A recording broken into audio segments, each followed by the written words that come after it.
Bienvenidos a Observatorio Cotidiano. El día de hoy vamos a hablar de un conflicto humanitario, de un conflicto bélico, de un conflicto político, de un conflicto social, del que probablemente usted habrá escuchado, pero seguramente, al igual que yo, desconoce las particularidades. El conflicto en Siria. Valeria, a ver, ayúdanos a entender qué ha pasado ya desde 2011 hasta la fecha en Siria, cómo se ha descompuesto y por qué la situación político-social. Fíjate, Pedro, que la circunstancia hacia adentro de Siria ha sido muy complicada porque está abierta al menos en 4 frentes. Por un lado, está la tensión que genera el gobierno del presidente Bashar al-Assad, que tiene muchas críticas porque los analistas internacionales lo percibimos como un régimen bastante totalitario. Okay. Por otro lado está la presencia de grupos terroristas. El más visible es ISIS, que ha generado un fuerte enfrentamiento con el gobierno del presidente Assad, pero no es el único. También hay presencia de Hezbollah, también hay presencia de la yihad islámica, por ejemplo. Entonces eso hace como una combinación que puede ser muy difícil de entender en primera instancia. Pero además está la presencia de los grupos opositores, que no son grupos terroristas, pero que también se enfrentan a las políticas un poco duras, violatorias de derechos humanos del presidente Assad. Y finalmente está la presencia de los kurdos, que es un pueblo que ha sido especialmente lastimado en la zona y que ha sido víctima de varias limpiezas étnicas todavía en los últimos años. Entonces tenemos 4 elementos muy importantes que generan muchísima tensión hacia adentro de Siria, que es un territorio especialmente importante por 2 motivos. Primero, es un puente geográfico fundamental en el tránsito entre Europa. Y segundo, por la presencia de 2 recursos naturales que marcan fuertemente la capacidad de desarrollo de las economías, que es el petróleo y el gas natural. A ver, interesantísimo. Entonces, 4 actores, una situación geográfica, estratégica por su ubicación y recursos naturales muy disputados en el mundo, no solamente en la zona. De aquí en medio, una población. En medio una población. A ver, una población que reaccionó en el contexto de la primavera árabe, que se llama así, en 2011. Entonces, si se recuerdan de Tunisia, sí, pero a ver, Egipto, es interesante que nos recuerdes y eso. Entonces, en Dera, al inicio del año 2011, hubo una reacción de la población de un proceso revolucionario, apropiadamente hablando. En ese contexto tan sensible, tan estratégico, especialmente para unos poderes regionales, siempre Irán, Turquía, Arabia Saudita y los países del Golfo, en un lugar muy sensible por su historia, después de la Primera Guerra Mundial, y ahora, por supuesto, por su historia antigua también, y tan importante para Irán, para los países del Golfo, etc.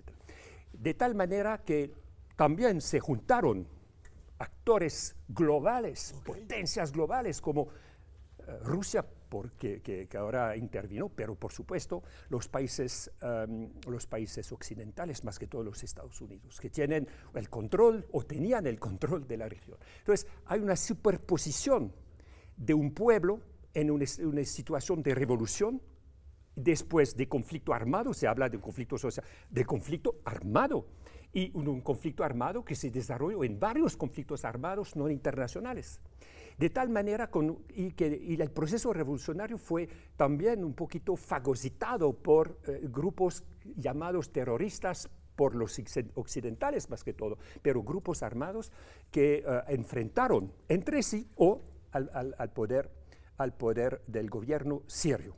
Y eso da un poquito la complejidad al nivel político, al nivel nacional, al nivel regional y al nivel global, en una situación en la cual la población, fue su pregunta, trata de sobrevivir y no puede sobrevivir por falta de respeto al derecho internacional aplicable, que es humanitario, los derechos humanos y más. Es muy importante esto que me dice, porque al final la complejidad, bien nos indican, tiene que ver con el origen del asunto, que es un movimiento que trasciende a Siria, la famosa Primavera Árabe, con sus particularidades, con sus diferencias, con sus derroteros en cada país de manera diferente, pero que en Siria genera toda esta, digamos, descomposición.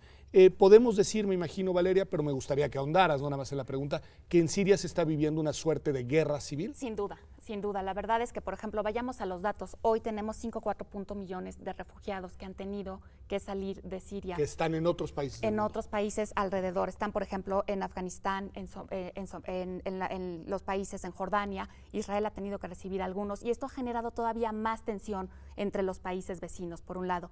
También países de la Unión Europea han recibido algunas solicitudes de asilo, especialmente Alemania. Y esto también ha tenido como consecuencias, por ejemplo, en la política hacia adentro de la Unión, ¿no? Han sido buena parte de las críticas que ha recibido la canciller Merkel respecto a su política de asilo, por un lado, o también tenemos casos en donde países europeos han rechazado la llegada de los refugiados, como en el caso específicamente del presidente Orbán de Hungría, ¿no? Entonces tenemos como muchas consecuencias, no solamente hacia adentro de la población, hacia adentro de Siria, sino también muchísimos ecos en la región y también, hay que decirlo, en Europa. Eso muy importante. Tu punto de vista sobre este tema muy relevante de los refugiados o de quienes buscan refugio, porque lamentablemente no todos lo encuentran, Patrick. Al inicio hay que bien pensar la caída, la crisis, la incapacidad del sistema internacional, que se puede decir así, empezando con la Carta de las Naciones Unidas, el Consejo de Seguridad, de aplicar ni siquiera la Carta, ni siquiera que todos los estados del mundo tienen la obligación de hacer respetar el derecho internacional humanitario, como también los derechos humanos, y nunca supieron hacerlo, no querían hacerlo. Eso generó una monstruosidad de violaciones de las leyes de humanidad que nos rigen todos en el mundo, en particular en conflictos armados, cuando ese derecho es aplicable, para salvar la humanidad en las peores situaciones. Entonces eso generó ataques de hospitales, de escuelas, de población civil, de infraestructuras esenciales en las ciudades. Imagínense las imágenes que han tenido de la ciudad de Alepo. 190 días de bajo asedio, de Raqqa totalmente destruida, una guerra, un conflicto armado utilizando por todas las partes violaciones del derecho internacional como táctica de guerra, incluyendo hambre, incluyendo asedio. Entonces es una situación tremenda que generó la incapacidad de la gente de sobrevivir en sus propias ciudades. La mitad de la población está desplazada. 5 millones de refugiados afuera, se dijo, pero también el resto desplazados, y los que se quedan no pueden sobrevivir en esas situaciones. Es un fracaso de la civilización nuestra, con la base de las leyes de la humanidad. Entonces es un catástrofe del cual no se puede salir fácilmente. Es tan complicado, y el sufrimiento, como hay que imaginar, hay jóvenes que han vivido 7 años de conflicto total, de una guerra total. Entonces, con infraestructuras destruidas, con una civilización, una de las más antiguas de la humanidad, una de las más antiguas y civilizadas de la humanidad, destruida. Van a tomar decenas de años, si se puede, para la reconstrucción, no solamente del país, sino humano, del tejido social. Es una situación de fracaso nuestro a todos. Y que todos los países del mundo tenían la obligación de hacer respetar. El Consejo de Seguridad nunca supo adoptar de imponer o de facilitar una negociación hacia una solución política. Eso es un fracaso. A ver, Valeria, es durísimo lo que es decir, porque lo que nos dice Patrick es, al final el fracaso no solamente es un fracaso local, un fracaso en Siria, es un fracaso en realidad del concierto internacional que no ha sido capaz de darle vigencia y vigor a las normas que se dio a sí mismo el mundo, sobre todo, digamos, después de la Segunda Guerra Mundial. Es correcto, comparto completamente esta opinión. Sin embargo, lo que pasa es que la complejidad del problema no admite una solución sencilla. Déjame platicarte. Por ejemplo, hace algunos años el presidente Obama se tuvo que enfrentar a la disyuntiva de si atacar o no con armas químicas, responder al ataque de armas químicas, uno previo que había hecho ya el gobierno de Al-Assad. Y con muchísima prudencia y con muchísimas ganas de no generar un conflicto todavía más grande, Obama dijo, no voy a atacar y voy a esperar la mediación de Rusia para que contenga de alguna manera al gobierno de Al-Assad. Fue una táctica que fue muy criticada por la comunidad internacional. Dijeron que el presidente Obama había sido tibio, que no tenía un gran compromiso con los problemas de derechos humanos.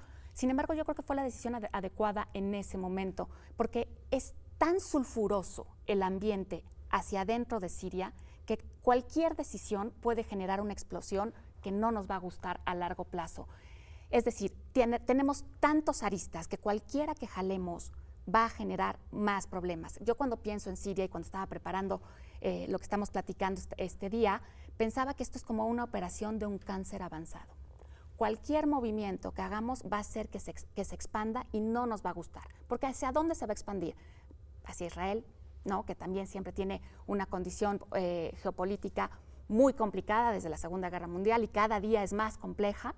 Por otro lado, también vamos a tener más ataques terroristas, muchos de los ataques terroristas que hemos visto en los últimos años en Europa. Dentro y fuera, digamos. Dentro y fuera, por eso supuesto. hay que subrayarlo, es decir, el impacto es un impacto que trasciende a la región. Por completo. Entonces, tomar una decisión, por ejemplo, de atacar, también pone en vulnerabilidad a los ciudadanos de tu propio país. Entonces, al momento de ejecutarla, tienes que calcular todos esos riesgos. El presidente Trump, en el ataque que ordenó la semana pasada, hizo todo lo posible porque fuera un ataque quirúrgico, ¿no? Preciso.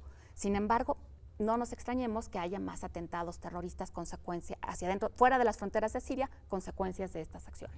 Pues miren, ¿qué les parece si vamos a un corte? Vamos a un corte, porque nos han ayudado a reconstruir una situación en verdad dramática en todos los sentidos. Es decir, nos dice Patrick, y me parece que es una excelente manera de resumir el asunto, es un fracaso de nuestra apuesta de la comunidad internacional, es un fracaso de la modernidad, es un fracaso de la actualidad, es un fracaso humanitario. Y por el otro lado, pues nos dices tú con toda la razón, María, pero es un fracaso muy difícil de desarmar, muy difícil de desactivar, porque tiene un potencial explosivo, no solo en la región, sino a nivel internacional. Y si les parece, regresando, hagamos un análisis de lo que ha sucedido en las últimas semanas. Ya mencionaba el ataque de los Estados Unidos, en realidad, al parecer, en respuesta a un ataque con armas químicas en el interior de Siria por parte de...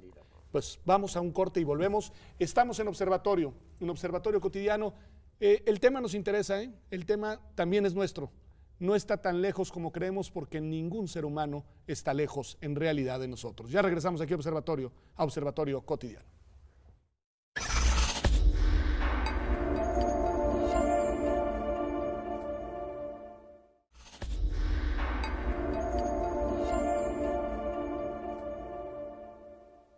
Estamos de vuelta en Observatorio Cotidiano, y estamos hablando de esta terrible situación, de este terrible conflicto que está sucediendo en Siria y que tiene repercusiones en realidad globales, Patrick, Valeria, como nos han dicho. En las últimas semanas, Patrick, hemos asistido a un recrudecimiento de las acciones dentro de Siria, con otro ataque militar por parte del gobierno sirio hacia una población en concreto en Duma, y también una reacción internacional, en concreto con un bombardeo por parte de los Estados Unidos, nos decía Valeria, pensado como una intervención quirúrgica militar en respuesta y, digamos, en represalia al ataque dentro. ¿Qué decir de esto? Primero que habíamos llegado con la derrota de ISIS en la parte oriental del país a un momento más tranquilo en el conflicto armado, digo, salvo la Ghouta oriental y Duma y por supuesto el bolsillo de Idlib. Pero eso estábamos en esto, y la entrada de Turquía, del cual vamos a hablar después, que es la intervención, la agresión de Turquía en el territorio sirio contra los kurdos, etc. Estábamos en esto. Entonces, el término militar, político es otra cosa. Pero hay que decir, las armas que más han matado de todas partes fueron las armas convencionales, no fueron las armas de destrucción masiva, química en particular. Entonces, pero es posible, todavía no tenemos las conclusiones de la organización de la Convención sobre Armas Químicas, que todavía está trabajando para identificar el producto, eventualmente el origen del producto. Todo esto hay que decirlo. Entonces, hubo esto. Se generó en los medios de comunicación un montón, por supuesto, porque hay una convención que todos los países del mundo, salvo 4, Israel, Egipto, Sudán del Sur y Somalia, que no han ratificado. Todos los demás lo han. Entonces hay que bien pensarlo. Entonces del uso de armas químicas. Es un arma de destrucción masiva que viola todos sus principios humanitarios. Entonces por eso es un arma prohibida desde la Convención de 93 que todos los países firmaron. Entonces eso, por supuesto, puede generar un montón de problemas, y Unos países occidentales que se mencionó, Francia, Reino Unido y los norteamericanos, intervinieron fuera de la legalidad internacional. Sin autorización Bombardearon, de la ONU, sí. que sea de manera química o no, eso no va a entrar en eso. Bombardearon, entonces entraron en un conflicto armado internacional, sin el consentimiento, por supuesto, de Siria. Eso es una violación de la legalidad internacional. Aumenta a la complejidad de la situación, en el cual había Rusia, otro miembro permanente del Consejo de Seguridad, potencia nuclear como los Estados Unidos. Eso ayuda a la complejidad. Y entonces hay que decir esto. Además, posiblemente lo quiero que la palabra a mi colega. No, pero está muy bien porque nos ayuda a ver de nuevo cómo esto, en vez de desenredarse, se va complicando cada vez más con más actores internacionales involucrándose. Y Valeria nos comentaba, Patrick, el tema de Turquía. Rusia y Turquía. A ver, Rusia y Turquía. Continúa un poquito la narrativa para darle continuidad a la historia que nos estaba platicando Patrick. Tiene que ver con el papel tan importante que juega Rusia en esto. No podemos perder de vista que en los últimos 10 años Rusia ha iniciado un aumento en la compra de armamento bélico. Ha aumentado cada año alrededor de entre 0.7 y 0.9% del presupuesto para fortalecer sus fuerzas militares. O sea, Rusia ¿no? se está armando. Digamos. Sin lugar a dudas, los observadores internacionales no nos hemos cansado de decirlo. En ese sentido, es muy importante que entendamos que el presidente Putin tiene muchísimas ganas de ser aliado y de proteger la política del presidente al-Assad. En ese sentido, se comprende que Estados Unidos, Francia y Reino Unido traten de poner de alguna manera un freno a este régimen, porque de alguna manera existen motivos suficientes para pensar que el presidente Putin está creando una alianza muy fuerte en la zona con intenciones bélicas de alto nivel, de alto calibre. Yo así explico esto que decía Patrick, que tiene toda la razón. Se violaron todas las normas del derecho internacional, el ataque es inválido en términos jurídicos, pero en términos de geopolítica y de estrategia de mantenimiento de la paz, tendría que tener otra lectura, una lectura un poquito más cuidadosa. De contención, de decir, sí, hasta aquí no te vamos a dejar que sigas, digamos, construyendo un bloque que podría ser potencialmente utilizado con fines bélicos internacionales. Eso nos dirías. Exactamente eso. ¿Y el papel de Turquía? Mira, yo no comparto esa posición. Hay que ver, los Estados Unidos han perdido el control de la zona, que es petróleo, gas. Lo han perdido porque perdieron en Irak, porque perdieron todos los conflictos armados en la zona. Y por eso Rusia estaba tomando un control mucho más fuerte desde su inicio y están ganando militarmente el conflicto allá.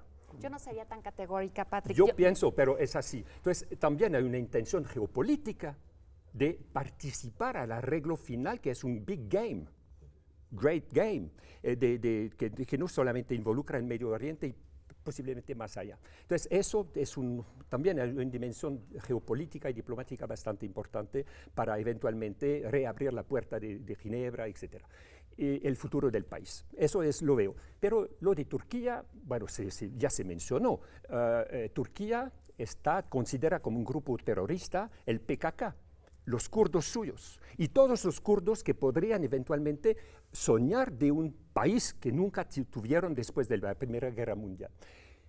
Por eso, y por casualidad atacaron en Afrin, donde los norteamericanos que apoyaban y que aliados a los kurdos para combatir a ISIS en el este, había una ventana abierta y por eso los kurdos fueron ¿cómo se puede decir? Los traídos, fueron traicionados por los norteamericanos. Después hay la cuestión de Irán y hay la cuestión de Israel. A ver, detengámonos ahí porque cada vez entran más actores a esta mesa. Sí, los actores regionales, yo repito, son Turquía, siempre fueron, a través de la historia, el mundo otomano, sí, el mundo perso, entonces Irán, claro, y Rusia también por allá, y ahora los países del Golfo, que son sunitas que han apoyado a los grupos calificados de terroristas durante muchos años. Entonces es muy complejo.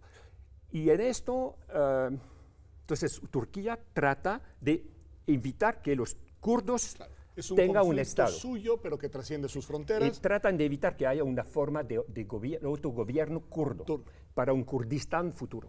Ahora, no se entiende el crecimiento de grupos como ISIS si no hubieran contado con el amparo del presidente Erdogan de Turquía, ¿no? Buena parte de los fondos de ISIS provienen del robo de petróleo que venden en el mercado negro al presidente Erdogan, que los ha protegido. Entonces, en ese sentido, hay un enfrentamiento fuerte entre el gobierno turco y el gobierno sirio. Sin embargo, en una reunión de agosto 16 del año pasado, el presidente Putin citó al presidente Erdogan y le pidió que por favor dejara de proteger a estos grupos terroristas con la intención de mantener un poco en paz o un poco más en calma la región. Es decir, el presidente Erdogan está claramente enfrentado con el presidente al-Assad, sin embargo está contenido por la intervención del presidente Putin. Interesantísimo. Como nos va a quedar poco tiempo, sí me interesa muchísimo porque también trajeron a colación, además lamentablemente la discusión que hay entre ustedes la vamos a tener que reeditar en otro programa, pero Israel e Irán, ¿por qué? A ver. Israel e Irán. Hay que bien entender que Irán tiene mucha influencia desde Persia, desde su país hacia el Mediterráneo, a través de Irak, el cual tiene mucha influencia hoy, y a través de Siria, porque son aliados de Bashar al-Assad y su gobierno, y a través del Hezbollah, que controla el sur Líbano y que es un actor esencial en apoyo al gobierno y a las Fuerzas Armadas de Siria.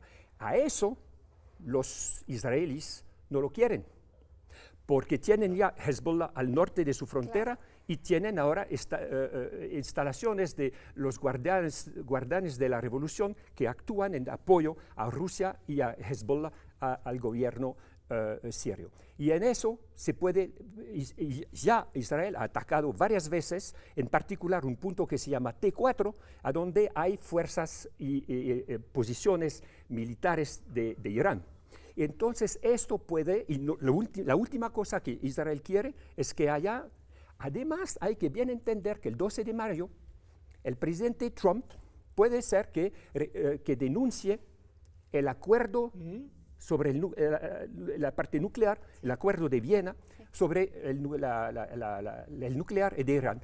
Y eso puede ser algo bastante peligroso para enfrentar a Israel y los Estados Unidos contra Irán. Entonces hay un potencial allá de desarrollo regional y eventualmente internacional, aún más de lo que ya complejo es la situación. A ver, Valeria, tu cierre sobre esto. Pues mira, la verdad es que ya salieron los nombres de 3 grupos terroristas, ¿no? Ya salió Hamas, ya salió Hezbollah, ya salió ISIS, ya salió Al-Qaeda. Eso es como una primera capa que tenemos que entender en el conflicto sirio. Por otro lado, ya salieron los nombres de los países de la zona, pero también han salido los nombres de los países afectados directamente en Europa y naturalmente Estados Unidos.